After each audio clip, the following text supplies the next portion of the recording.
Okay, traders, welcome back to the channel. Here we have a video on a requested topic, which is for me to look at a sell trade, right? Because recently the markets have been bullish, right? I've been caught up in this sort of price action over here. So we've seen bullish pushes more often than not.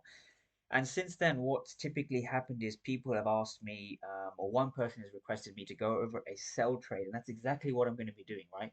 So I have currently cut the euro dollar time frame back to the 22nd of, sorry, the 19th of January, which is roughly where a really good A plus setup took place, right? So when we had an A plus setup over here, this is an A plus euro dollar sell trade that I aim to dissect today for one of our members or one of our subscribers on the channel, right? So here roughly was a sell trade. So back in January, how was I looking at the markets, right? So I've used the replay tool to take you back in time.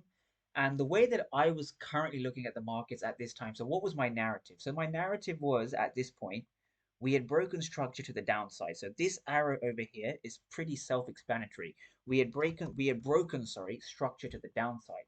And therefore we had this bearish structural range from this high down to this low. So this is currently at the time how I had my Eurodollar structure. Now, since then, we had come into a premium. So this was our premium high over here. And one thing to note from here is that I was expecting price to get up to this region over here. It didn't quite get up there. However, as you know, we're now bullish on on the daily again. We could see prices reach this level at some point, but that's not for this video. At this point, we had had a premium, right? We had had a premium, and therefore I was looking for potential shorts into the discount. So what was I looking for specifically? So if I zoom into price, I want people to understand this, that we had a fair value gap just over here in the discount, sorry. So this fair value gap here, which I'm going to label in gray, is a daily fair value gap, right? Daily fair value gap or daily POI.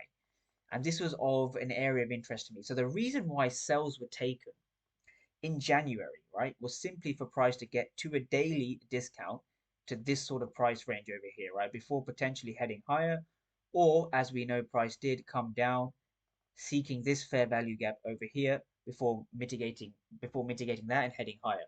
So this is the way that I was looking at the euro dollar back then in January. So now we're going to go down and dissect how I actually entered that trade, right? How I entered a sell position. So for that we have to go down to the the M5, and we have to go all the way back to January, I believe it was January. So if I just take you back in price, how was I looking at the markets at that how was I looking at the markets at that time? M5, sorry, M15. So I'm just going to scroll back and we're going to have a quick look at how I was dissecting the markets. So as you can see, we had bearish action as we came down, and the trade was over here. So for those who want to know what the date was, it was the 12th of January, 11th and 12th of January. So just to give people a quick recap of what happened during this time, we had a very large wick over here. This large wick over here was actually the Thursday prior to the trade. So this was the CPI wick over here. CPI, which gave the high of the week. Now, one thing to note, it's very typical that we get the high of the week on Thursday, right? So on the Friday, which is this price action here, we're going to dissect, I wasn't really expecting higher prices. And the reason why I wasn't expecting this is because Friday typically doesn't create a high of the day, right? So I was not looking for this. What I was looking for is I was looking for price to essentially reverse off the weekly range, right? So this week was a bullish week overall. We had Thursday, we had Wednesday, we had Tuesday and Monday over here, right? So Monday started over here. And what we've seen is we've seen price rally up throughout the week, going from Monday, Tuesday giving that low of the week, and Thursday giving that high of the week, right? So we understand that our weekly low was down here. So this was the low of the week, and this was a CPI high of the week. And therefore, I expect Friday to simply reverse into the range, which is exactly how this trade was framed, or one of the reasons this trade was framed. Now, a couple of things I want to bring into your mind when it comes to a liquidity standpoint. This was a very high volatile news event, right? This was CPI on Thursday. Now, what did Thursday's move of CPI actually achieve? Right? It's important to understand that we had Friday liquidity, right? Which wasn't, we had Friday liquidity. So we had previous week liquidity over here, right? So this was the previous week Friday, right? Previous week high. So PWH, previous week high. That was swept by the high of the following week, right? So this is very important to understand. This is the intricacies of how we trade right here at Liquid FX or general ICT concepts.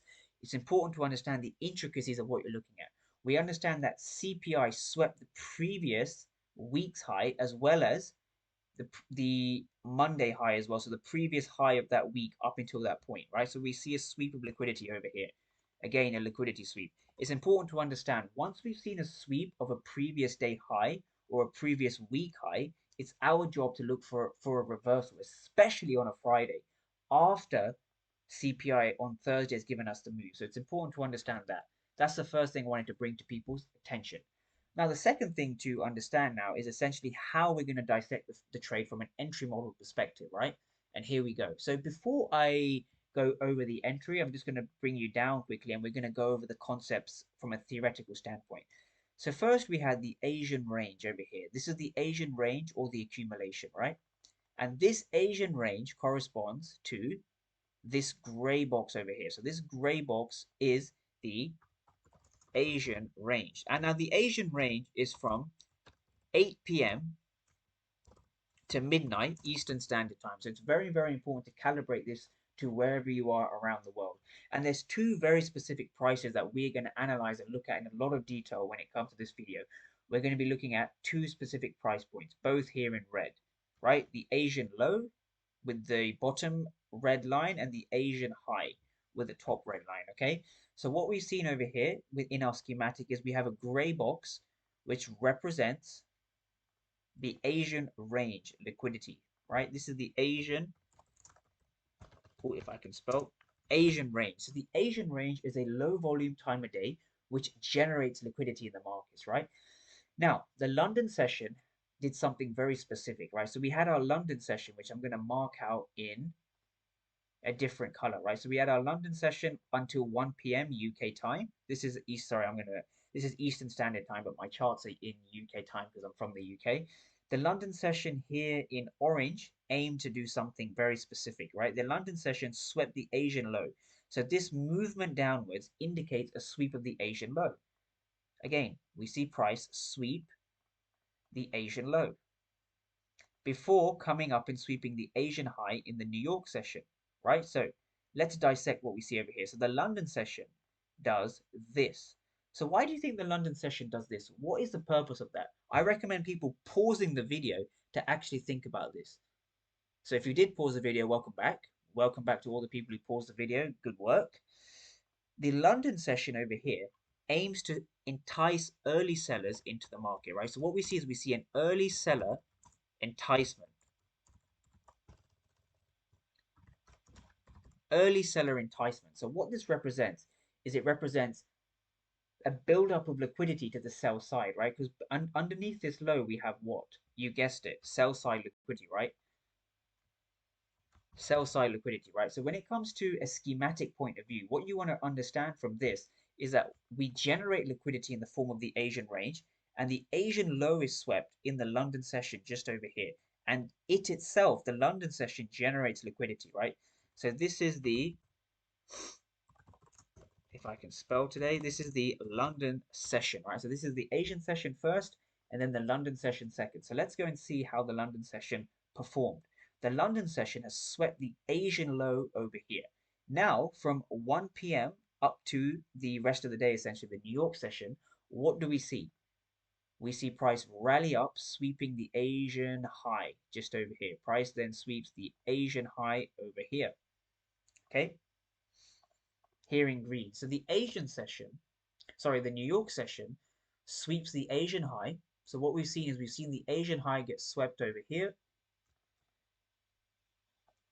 And why do you think price sweeps the Asian high? If we want to go lower, remember our narrative is to go lower. So why would price head up in the New York session and sweep the Asian high? What's the purpose of this move over here? What is the purpose of price rallying up, right? What do we create? Something I go through in a lot of my videos. What is this over here in yellow? Well, you guessed it, it's the manipulation or the Judas swing. So what does the Judas swing actually do, right? What's the purpose of this Judas swing? Well, the Judas swing is very simple. The Judas swing aims to manipulate traders onto the wrong side of the market before it heads in its intended direction. So we see a move up over here, giving us a high, low, and a high of the day, the Judas swing, before a break of structure, right? Now we've seen a break of structure to the downside, okay? And this is marked out with a very clear shift of character or a change of character. So this arrow here is an MSS or a market structure shift. So it's important to understand that a Judas swing is validated after a shift of market structure, right? And that's exactly what we have up here. Now, what's the next thing we look for? Well, this is the M15 time frame. Now, for simplicity, I'm using the M15 time frame. I don't typically go below that because that's our entry time frame at Liquid FX, and that's really the lower time frame refinements and things like supply and demand concept, breaks of structure, and chops and fair value gaps. That's typically for the members only. I don't normally discuss that on free YouTube videos just for the privacy and sake of the members. But to break it down, we have an M15 entry over here that could have been capitalized on over here. So what we've seen is we've seen the market that gave us a change of character on the lower time frame, the M5. So you're able to identify a break of structure here on the M5, something like this. And you want to simply enter off the fair value gap over here in price, okay? So once you've seen that shift of market structure, if I delineate that with a line over here, this is the shift of market structure to the downside, right? And our job is to identify what? A fair value gap in this region. So this fair value gap I'm representing here in blue, and this blue zone represents a fair value gap in price, right? So here on the M15, where could you have entered off? We need to enter off a time-based fair value gap in the New York session, right? So the New York session is from, typically when I look for my fair value gap in the New York session, right? In Eastern Standard Time, I'm looking for a fair value gap between 9 a.m. Eastern to 12 p.m. Eastern, right? So that was delivered in the form of a fair value gap just over here, right? You can't see it very clearly because it's something I used on the M5, but the concepts remain the same regardless of time frame because time frames are fractal. We have a fair value gap over here. We had a fair value gap just over here in this region, marked out in blue, just like this schematic over here. So just to complete our schematic over here, what we are looking for when we look for a bearish trade is we're looking for that shift of market structure to the downside, and we're looking for price to come in, rebalance the fair value gap before heading lower, targeting that London low as an absolute minimum, okay? As an absolute minimum. So this is our overall entry model, and we're looking to key off or enter off a fair value gap in this region. And this is how we look for a potential sell, just like this, right? So if I just bring your attention to the charts one more time, our schematic very much matches the chart up here, right? So what we're looking for is we're looking to key off a fair value gap just over here. Where do you keep your stop loss? Very important point. Where is the stop loss kept, right? The stop loss is kept always above the Judas swing, right? Above the Judas swing.